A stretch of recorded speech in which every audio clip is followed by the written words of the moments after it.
Coming up next, we're going to talk to Andrew Lownie, the historian, the biographer and the author of Entitled, The Rise and Fall of the House of York. Coming up.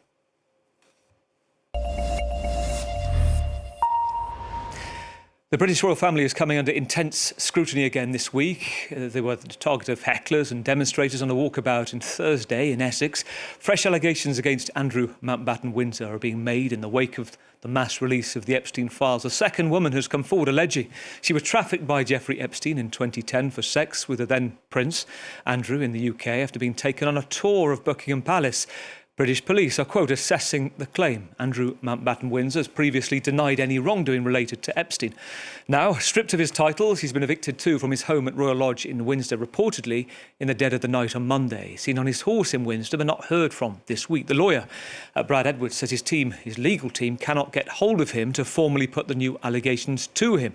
And the British Prime Minister is calling for Andrew to testify about what he knows about Epstein before the US Congress. Questions too for King Charles, seen by critics, analysts and some politicians as ultimately responsible for how the monarchy has or hasn't handled the scandal over the years. The latest photo released in the Epstein files appears to show Andrew on all fours over a young woman, and that was scattered, those images, all over the streets of Dedham in Essex yesterday ahead of King Charles and Queen Camilla's visit. And there were hecklers too. This is what happened. And if you don't think these people need justice, then I'm sorry. That's not what we're here for today, is it? My But it colleagues, is. we're going to walk down with you. Because this is the only way to make it clear to people that Andrew should not be let off.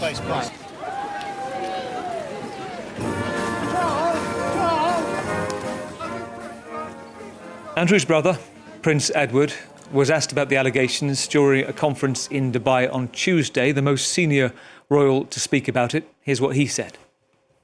I'm not sure this is the audience that is probably the least bit interested in that. So they all came here to listen to about education solving the future. But no, I think it's all really important always to remember the victims and who are the victims in all this.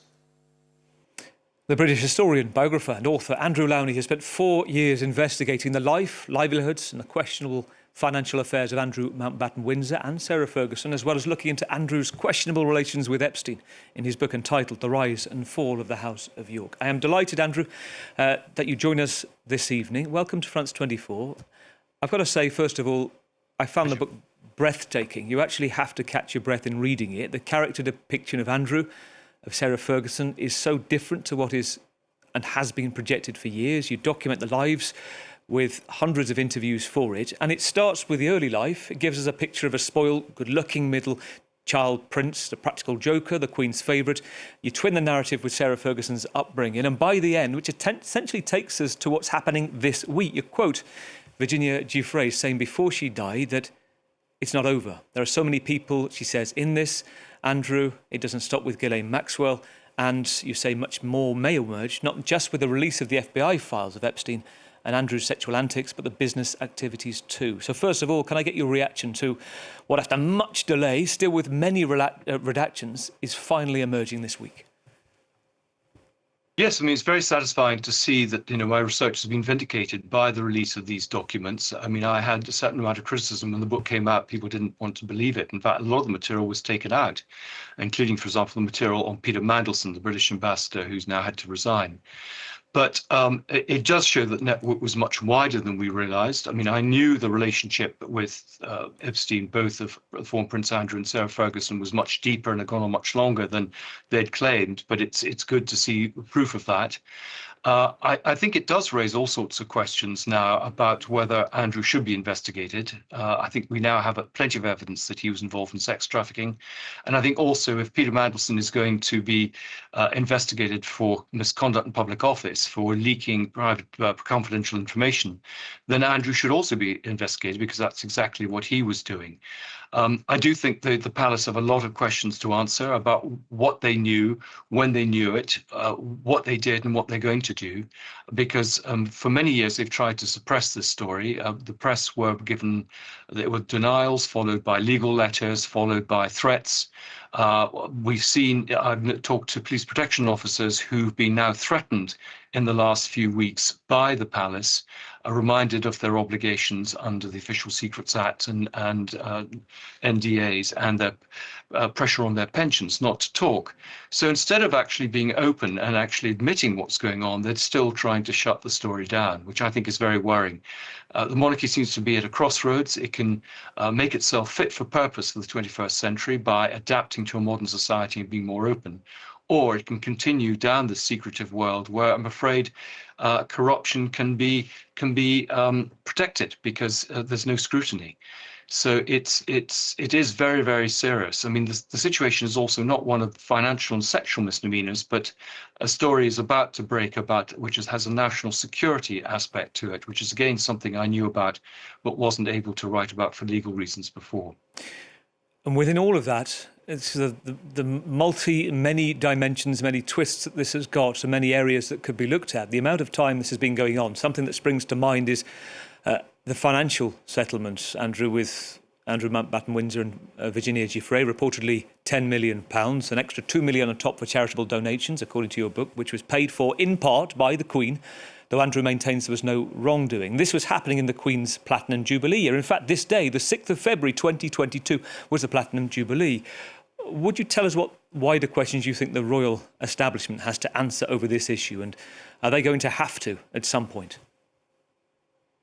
Yes, I mean, going right back to his time as a trade envoy, so this is the beginning of the century, there were complaints about him. People went to Buckingham Palace, the heads of the Foreign Office, the heads of the intelligence services, and were sent away with a flea in their ear, that people were not going to remove Andrew from his role. The Queen was protecting him. And that continued. I mean, it's only recently he's lost his Knight of the Garter, his Vice Admiralty.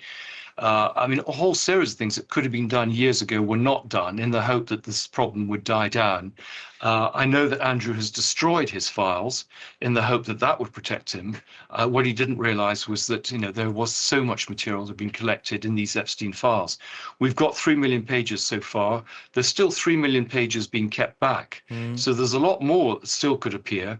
We've had more women appear who claim to have been trafficked to him, quite independent of the Epstein revelations. So this is a really serious point for the royal family, and I think they can no longer just hope the problem's going to go away. They have to actually face up to it. I think that William is hoping that he's going to get a clean slate when he comes to the throne and not have to clear up this mess. Charles was handed the baton in effect by the Queen. She didn't want to deal with it, and it looks like Charles is following the same procedure. I want to get on to William in a moment. It's very interesting insights from your book. You quote a source as well on the accountability issue from the royal family. You say who says the family has been sleepwalking into this crisis for a long time. You just illustrated it clearly. And I just wonder a little bit more on how you think King Charles has handled it personally. And was there a moment, you think, that the royal family turned heel on Andrew when they stopped supporting him and withdrew much of the financial support? Was there a particular tipping point as you see it? Yes, I think that the tipping point was actually last October. It was the heckling of the king at Lichfield. So I think it'll be very interesting to see if the heckling now has some impact. That's when, I mean, what he should have done months before, indeed years before. He was very firm. He said that he couldn't remove titles, and then suddenly he could. And they finally seemed to be able to prize this Andrew out of Royal Lodge with his iron cast lease.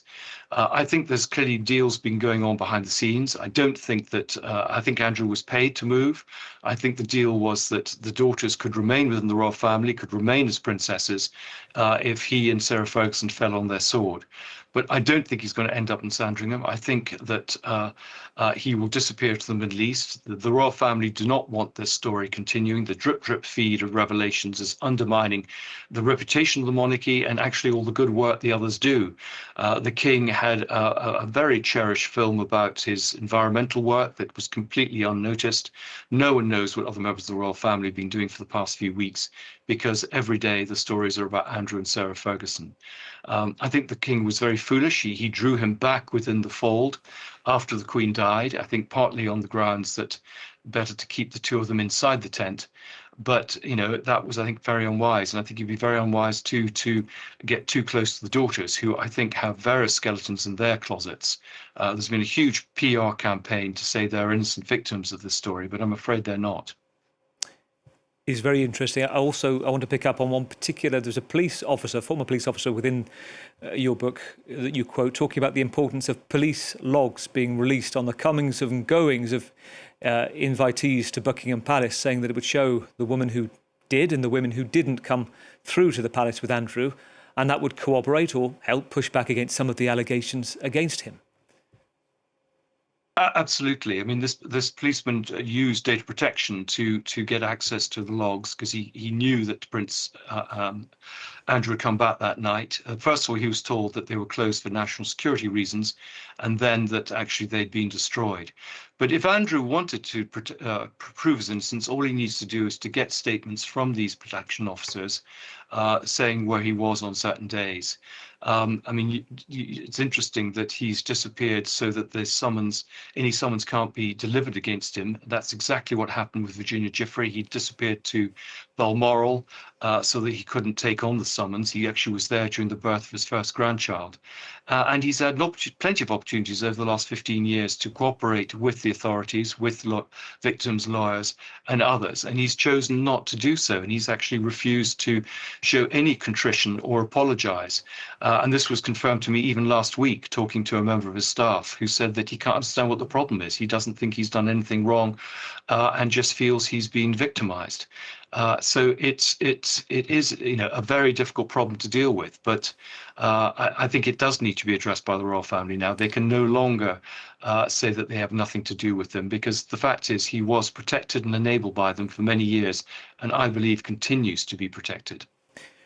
It reminds me of something you said when the book first came out, I think within the book as well, which one of the things Andrew was said to have been disappointed with most about losing her titles was not wearing the uniforms. That seemed to hit him more than other things. There are other questions that I know you want scrutiny on, and you start to read and you understand why, the detail, the allegations that are there. Not only you, but British politicians such as Chris Bryant as well, wanting transparency around his business affairs. He was appointed trade envoy, as you mentioned, from 2001 to 2011.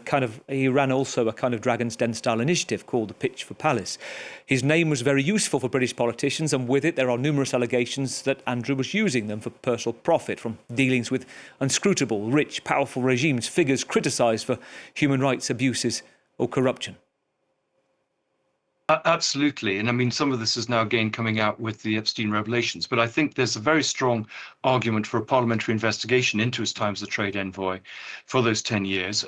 The Foreign Office told diplomats not to talk to me. In fact, that encouraged many of them to talk to me. But, we need the former ambassadors in Azerbaijan and Kazakhstan in particular, but also places like Libya and China, to be brought with the heads of the UKTI, who ostensibly he was reporting to as in effect a civil servant, to talk on oath about actually what went on, because clearly from my research, he was shoehorning in meetings for example, business associate David Rowlands.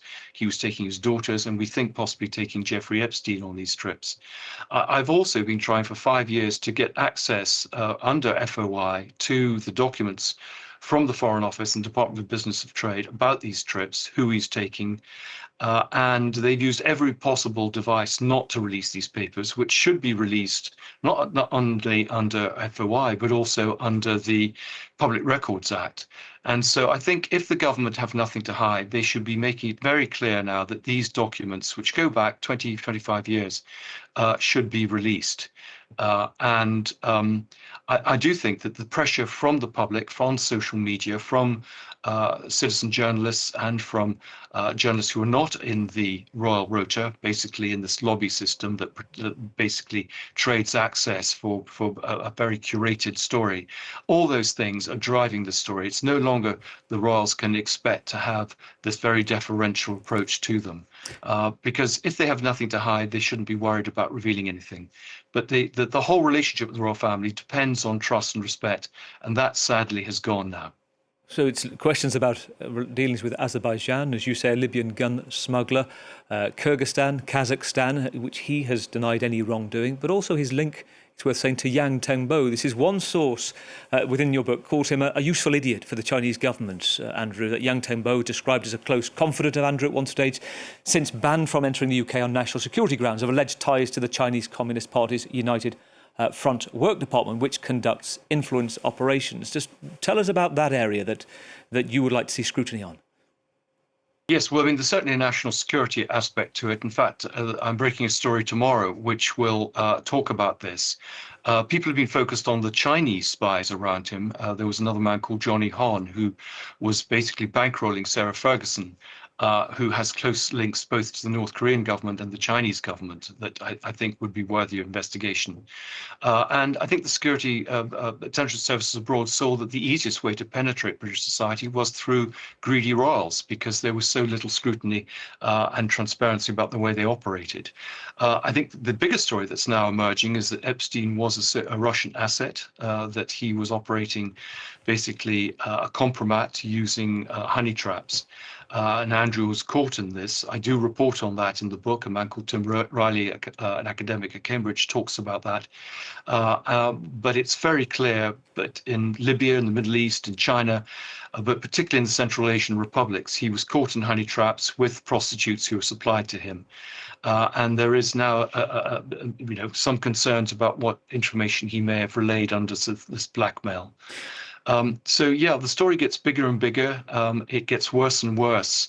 And yet we get this silence in the hope that somehow the problem will go away.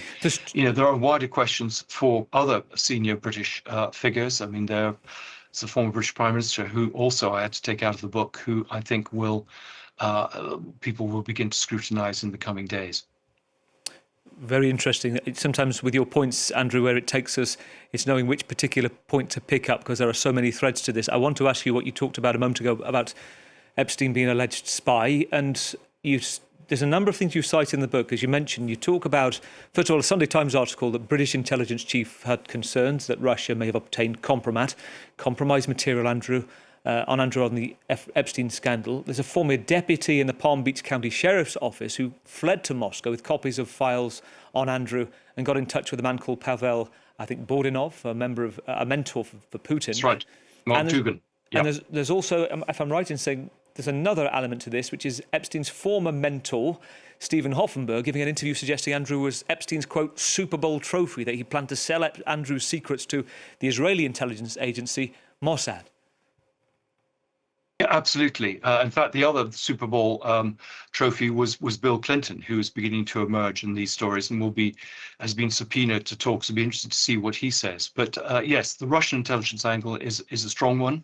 I've actually seen intelligence documents talking about Andrew's connections with Russian intelligence gangs that were run by Russian intelligence dealing with sex trafficking and money laundering. But it appears that Epstein had close association with Robert Maxwell, who is now revealed to have been a spy for Mossad and for the Russians. He was involved in money laundering, bringing money into America from Russia. Trump was also involved in this. That the source of his income comes from these Russian intelligence sources originally, not from, as we thought, being a bounty hunter or hiding people's sums of money. So, I mean, the more and more questions emerge as more and more information is revealed. But as I say, it's disturbing that there's now a national security element to the story, as well as the financial and sexual misdemeanors. I mentioned again that Andrew continues to deny all and any wrongdoing, apart from being ashamed of his contact, he says, with Epstein after he was convicted of child sex abuse and conspiracy to sex traffic minors. Under the amount of pressure and having been removed from Royal Lodge, do you see a scenario, Andrew, from your work on him, a likelihood that he will give testimony in Congress? We're hearing reports this week in Sandringham that the staff don't want to work with him as well. That sense of what you might think is going on, whether he would be likely to, or there's some visceral opposition that you see happening. I mean, no. I mean, he's not commented on any of the allegations except to deny them. I mean, for 15 years, he hasn't answered any of the questions put to him by the press under right of reply. As I say, there was a mutual legal assistance treaty, which the Americans had hoped would persuade him to talk. He didn't. He has no obligation to talk to the Senate. He certainly won't do so. It would only implicate him further. Everyone around him doesn't want him to talk because they can see just what a bad witness he is from the Newsnight interview. So that's not going to happen. The only way he's going to be persuaded to talk is if he is investigated by law enforcement and is forced to do so under oath. One thing I didn't realise until reading your book is that if it doesn't go well in Sandringham, the other options he has an apparent palace in Abu Dhabi, doesn't he? A gift? Could he go there? Yes, yes. I mean, absolutely. He's very close to many of the rulers in the Middle East, and they treat him almost as a son. He's also very close to the rulers in Bahrain, so that's another possibility. I don't think there's an extradition treaty with Bahrain, which would make that an attractive place to go. But yes, I mean, there is a palace that he has the use of. It's actually fully staffed, ready for him at any moment. That's why I think it's very likely that he will do at some point a midnight flit to the Middle East, where there is no press scrutiny and where the royal family will be relieved to know that there won't be pictures on the front page of him waving cheerily to crowds, because he is clearly a huge embarrassment to them. Parking him in the Middle East might solve a lot of their problems. And something you said right at the start, Andrew, when the time comes for William to be king, something that struck me in the book, a source close to William is that he believes Andrew is abusing his property, his privilege there. This is presumably Royal Lodge. That he also loathes Sarah Ferguson, according to the source, who knows both William and Harry. And that the quote was, "I guarantee the first thing William does when he eventually becomes king is to get them evicted." Wow. Absolutely. I think William doesn't like him personally. Andrew's been very rude about Catherine, but he can also see the reputational damage. He doesn't want to inherit this mess from his father. He's putting quite a lot of pressure on his father to deal with this. You know, he I think has a very different view of the monarchy. He doesn't feel any sympathy towards Andrew in the way that Charles does to his younger brother. Charles gave, I think, an undertaking to their mother that he would take care of Andrew, who clearly is on. There are clearly mental health problems here, I think. I mean, this is not normal behavior. So, yeah, I mean, I think William is very frustrated by what's going on. He hasn't spoken up yet. I suspect he will if his father doesn't, because clearly the number of the members of the royal family are supporting charities dealing with trafficked women, with abuse. And it doesn't look very good if a member of the royal family has been involved in this sort of action. I can tell from talking to Andrew, there's clearly an extended book being written, and possibly, I imagine, other books as well, given what you've just talked to me about, the wider House of York and investigations, allegations that you'd like to see answers to. And as to William, he apparently has an unsavoury nickname for Andrew, which we won't mention here. But if you want to know, you'll have to read the book. Andrew Lownie, fantastic to talk to you tonight. Thank you so much for your time. Lovely, thank you. Andrew Lovely Lownie, to talk to you. and you, author of Entitled, The Rise and Fall of the House of York. And as I say, Andrew, Mountbatten-Windsor denying any wrongdoing.